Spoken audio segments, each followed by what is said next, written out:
Hello everyone, welcome to my channel. I hope आप सभी बहुत अच्छे होंगे। So let's begin with today's session. और जितनी भी इम्पोर्टेंट 10 न्यूज़ हैं हम फटाफट से यहाँ पे कवर अप करेंगे। सबसे पहली न्यूज़ है इंडिया के मून लैंडिंग मिशन से जुड़ी हुई। हाल ही में हमारे पार्लियामेंट में चल रहा है मॉनसून सेशन, जिसमें हमारे जो यूनियन मिनिस्टर हैं जितेंद्र सिंह जी, इन्होंने अनाउंस किया है लोकसभा में कि जो हमारे इंडियन एस्ट्रोनॉट्स हैं वो चांद तक पहुंच जाएंगे 2040 में। इसरो ने भी ऐसा कहा था कि हम लोग ह्यूमंस को मून तक लेकर के जाएंगे 2040 तक। एम क्या है? एम ये है कि ह्यूमन एक्सप्लोरेशन कैपेसिटी को बढ़ावा दिया जाए। साथ ही जो हमारा भारत का एक गोल है, विकसित भारत 2047, उसकी ओर एक कदम बढ़ाया जाए। साथ ही ये जो पूरा मिशन होगा, मून लैंडिंग मिशन, ये इंडिजिनस तौर पर किया जाएगा। मतलब जितनी भी चीजें यहाँ पर होंगी सब का सब भारत खुद बनाएगा, जो भी जरूरत की चीजें हैं। राइट। इंडिजिनस लॉन्च व्हीकल्स भी होंगे, क्योंकि जिस लॉन्च व्हीकल्स के द्वारा इसको लॉन्च किया जाएगा वो भी भारत का बनाया हुआ होगा।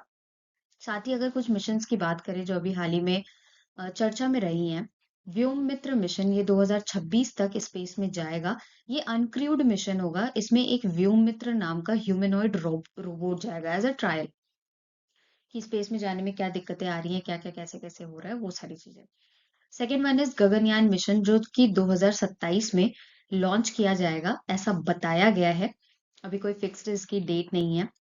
इंडिया का ये सबसे पहला ह्यूमन स्पेस फ्लाइट होगा जो कि लो अर्थ ऑर्बिट तक जाएगा ह्यूमंस को लेके।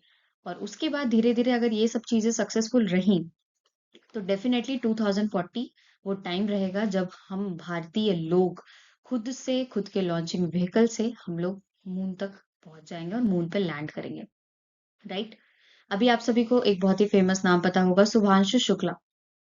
एक्सियोम 4 मिशन लॉन्च किया गया था नासा के द्वारा।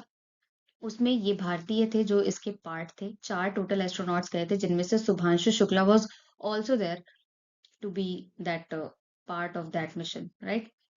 तो ये याद रखना है। अभी पार्लियामेंट सेशन चल रहा है मॉनसून का, तो बहुत सारे डिस्कशंस हो रहे हैं, बिल्स आ रहे हैं जिस पे डिस्कशन हो रहा है, तो ये भी उसमें से एक था जो कि मैंने यहाँ पे बताया। कुछ इनिशिएटिव्स जो कि स्पेस इकोनॉमी को और ज्यादा बूस्ट करेगा, ये भी भारत के द्वारा लिया गया है। लाइक इन स्पेस, ये एक प्राइवेट कंपनी है जिसका फुल फॉर्म है Indian nation Indian national space promotion and authorisation centre. साथ ही जो ये फैसिलिटेट करता है प्राइवेट पार्टिसिपेशन को, मतलब ये इनवाइट करता है कि इसरो ठीक है एक गवर्नमेंट ऑर्गेनाइजेशन है, तो कुछ ऐसे प्राइवेट भी ऑर्गेनाइजेशन होने चाहिए। जैसे आपने यूएस का देखा है, वो यूएसए का एक एलन मस्क का है ना, एलन मस्क की एक स्पेस कंपनी है, स्पेस एक्स। राइट, नाम मैं भूल गई थी। Space x. तो ये इसी तरीके से कुछ प्राइवेट जो प्लेयर्स हैं उनको भी इनविटेशन दिया जाएगा कि आप भी इसका पार्ट बनो। New space India limited, NSIL, ये एक कमर्शियल आर्म है इसरो का। Education and innovation, Yuvika, young scientist programme, इसको भी बढ़ावा दिया जाए सो दैट स्पेस इकोनॉमी को और बूस्ट किया जा सके। तो ये ओवरऑल इस न्यूज से जुड़ा हुआ था। नाउ बढ़ते हैं नेक्स्ट न्यूज के साथ। नेपाल जो है पूरी तरीके से इसने रुबेला को अपने यहाँ से एलिमिनेट कर दिया है। चलिए बात करते हैं क्या हुआ है आखिर, कैसे इन्होंने रुबेला को पूरी तरीके से एलिमिनेट कर दिया। तो नेपाल जो है, डब्ल्यूएचओ ने अभी हाल ही में डिक्लेयर किया है नेपाल को that Nepal became rubella free as a public health problem. और ऐसा करने वाला नेपाल पहला कंट्री बन चुका है साउथ ईस्ट एशिया रीजन का जिसने ये माइलस्टोन अचीव किया है।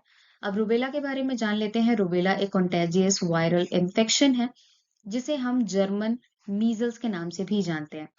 ये एक बहुत ही सीरियस बीमारी हो सकती है फॉर अनबॉर्न बेबीज, क्योंकि अगर मान लो प्रेग्नेंट लेडी को अगर ये बीमारी हो जाती है प्रेगनेंसी के टाइम पे, तो बहुत कॉम्प्लिकेशंस हो सकते हैं। हो सकता है जो पैदा होने वाला बच्चा है उसमें भी ये बीमारी हो जाए।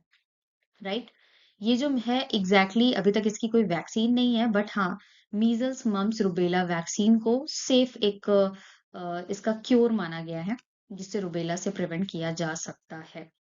सो नेपाल, जिसकी कैपिटल है काठमांडू, हमारा नेबरिंग कंट्री है, आप सभी को पता है। और यहाँ पे पीएम कौन है at present? KP Sharma Oli ji. KP Sharma Oli ji. WHO की बात करें तो डब्ल्यूएचओ को कब बनाया गया था? डब्ल्यूएचओ को फॉर्म किया गया था बहुत बार हमने ये पढ़ा हुआ है। 7 अप्रैल 1948 में इसको फॉर्म किया गया था, राइट?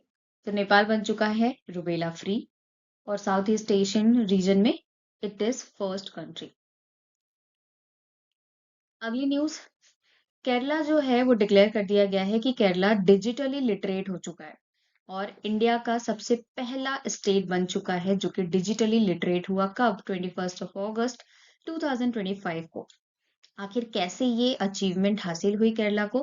केरला ने एक प्रोजेक्ट लॉन्च किया था, द डिजी केरला प्रोजेक्ट, जिसके through technical skills, cognitive skills सब पे फोकस किया जाने वाला था और इसको बहुत अच्छे से केरला ने इम्प्लीमेंट किया। डिजी केरला प्रोजेक्ट की शुरुआत 2021 में हुई थी इन पुलमपारा पंचायत, जो कि थिरुवनंतपुरम, जो कि केरला की कैपिटल है, वहां पर लोकेटेड है। इसी के साथ के स्मार्ट नाम का एक प्लेटफॉर्म भी है, ओटीटी प्लेटफॉर्म, जिसको लॉन्च किया गया था ताकि डिजिटल लिटरेसी को अपने यहाँ पर बढ़ावा दिया जा सके और प्रमोट किया जा सके, राइट? तो केरला बन चुका है डिजिटली लिटरेट स्टेट, अपने भारत का सबसे पहला। याद रहेगा। The most important news of the day, 130th number का अमेंडमेंट बिल मॉनसून सेशन में पेश किया गया है। आपको इमेज में यहाँ पे नजर आ रहे हैं अमित शाह जी। किसके द्वारा प्रेजेंट किया गया है? होम अफेयर मिनिस्टर के द्वारा, जिनका नाम है अमित शाह। क्या क्या इंपॉर्टेंट डिस्कशंस इस बिल के अंडर में किए गए हैं?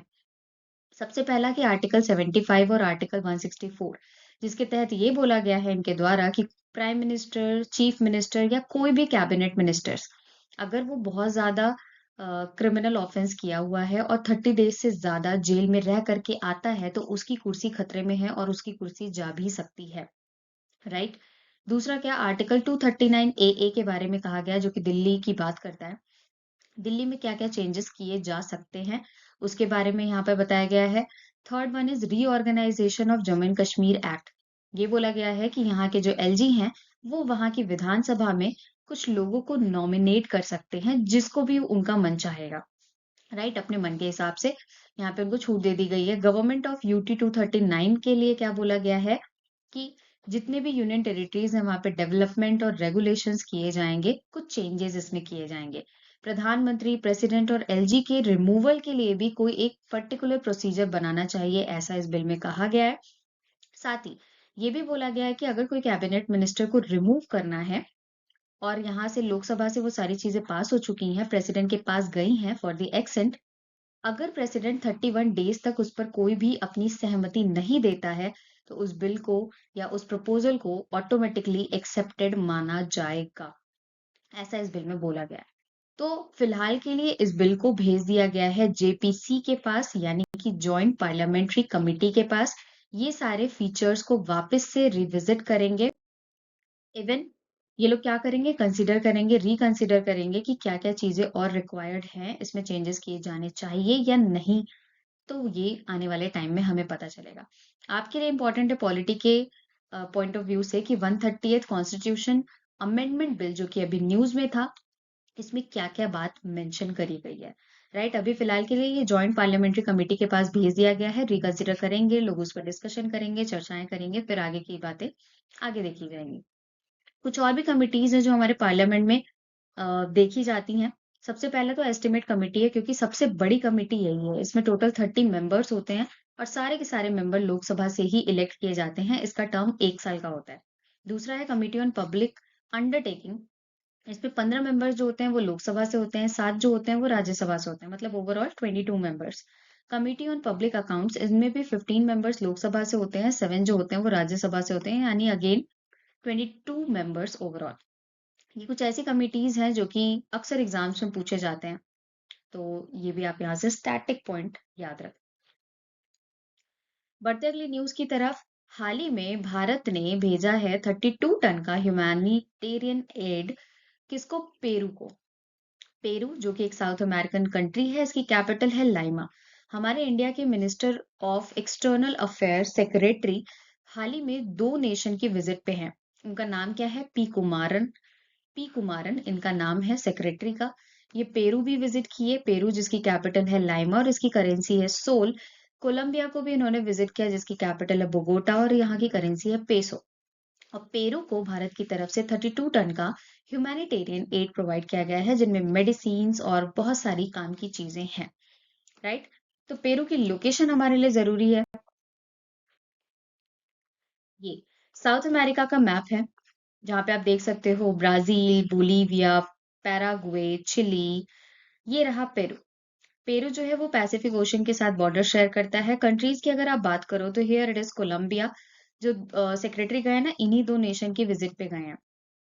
तो कोलंबिया से ये बॉर्डर शेयर करता है, ब्राजील से शेयर करता है, बोलीविया से और चिली से बॉर्डर ये शेयर करता है, राइट। तो ये हो गया मैप और लोकेशन। अगला एक अवार्ड दिया गया है।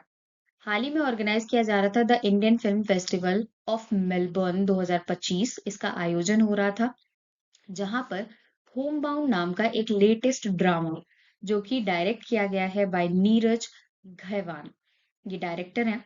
इस ड्रामा को बेस्ट फिल्म और बेस्ट डायरेक्टर दोनों का अवार्ड दिया गया है।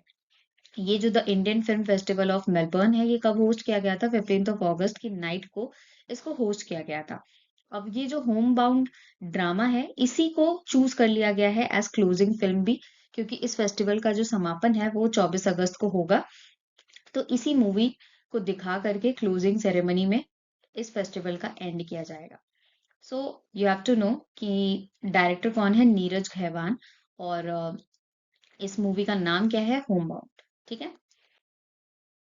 अगली news again very very very important. Iran ने अभी हाल ही में कंडक्ट किया है सस्टेनेबल पावर 1404 मिसाइल ड्रिल, वो भी कहाँ पे, गल्फ ऑफ ओमान वाली लोकेशन पे। तो ईरान अपना बेसिकली स्ट्रेंथ दिखाने की कोशिश कर रहा था, जिसकी वजह से इन्होंने एक लार्ज स्केल मिसाइल ड्रिल किया और उसका नाम रखा सस्टेनेबल पावर 1404। कहाँ पर ये कंडक्ट किया गया? तो नदर्न ओशन और गल्फ ऑफ ओमान वाली लोकेशन पे 2 दिनों की ये एक्सरसाइज थी। याद रखना ये ईरान ने अकेले कंडक्ट किया है, इसमें किसी कंट्री ने पार्टिसिपेट नहीं किया है। जून 2025 में ईरान और इसराइल का कॉन्फ्लिक्ट हुआ था, जिसके बाद ये काफी वाइड लेवल पे देखा जा रहा है कि ईरान ने कुछ इस तरीके की मिसाइल ड्रिल कंडक्ट की है। इसराइल ने, आप सभी को पता है, न्यूज अगर आपने देखी होगी, तो इसराइल ने ईरान के मिसाइल साइट्स पे अटैक किया था, राइट। तो लोकेशन भी देख लेते हैं कहाँ पे इन्होंने ड्रिल किया है। ये रही वो लोकेशन, गल्फ ऑफ ओमान, यहाँ पे ये पूरा एरिया गल्फ ऑफ ओमान है। यहाँ पे आपको पर्शियन गल्फ दिख रहा है, यहाँ पे आपको मिलेगा स्ट्रेट ऑफ हॉर्मूज। ये रहा ईरान। ईरान का एक पोर्ट है, आप सभी को याद होगा, जिस पोर्ट का नाम है चाबहार पोर्ट, जिसको कौन डेवलप कर रहा है? हमारा प्यारा भारत, राइट। ये रहा ओमान, ये रहा यूएई। तो ये हो गई लोकेशन। अरेबियन सी यहाँ पे है, इसके साउथ में आपको मिलेगा इंडियन ओशन। इसी के साथ बढ़ते अगली न्यूज के साथ, जो कि अपने भारत से जुड़ा हुआ है। भारत ने भी कुछ टेस्ट फायर किया है। अग्नि 5 मिसाइल को, जो कि एक इंडियन मिसाइल है, इसे टेस्ट फायर किया है। ये एक इंटरकॉन्टिनेंटल मिसाइल है जिसकी रेंज है 5000 से लेकर के 7500 किलोमीटर तक।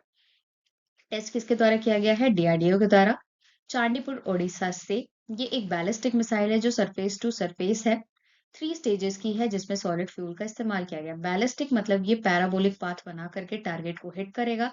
एक होता है क्रूज मिसाइल जो जाकर के डायरेक्टली टारगेट को हिट करता है। तो ये क्या है? बैलिस्टिक मिसाइल है। इंटरकॉन्टिनेंटल है, मतलब एक कॉन्टिनेंट से दूसरे कॉन्टिनेंट भी ये जा करके टारगेट को हिट कर सकती है।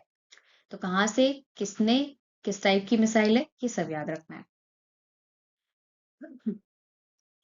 Now next news is related to a species, जिस स्पीशीज का नाम है स्लेटी शार्क। हाल ही में ये इंडियन ओशन में पाया गया है। जो एक्चुअली शार्क होता है उसके कंपैरिजन में ये काफी ज्यादा स्मॉल होते हैं साइज में, और केवल इंडियन ओशन और पैसिफिक ओशन में ही पाए जाते हैं। आईयूसीएन की लिस्ट में ये थ्रेटन कैटेगरी में है और पहली बार इन्हें चैगोज आइलैंड के पास देखा गया है। Chagos island once upon a time in history disputed था बिटवीन यूके यानी कि यूनाइटेड किंगडम और मॉरिशस के बीच, क्योंकि इस पे यूके की पूरी कॉलोनी की तरीके से था।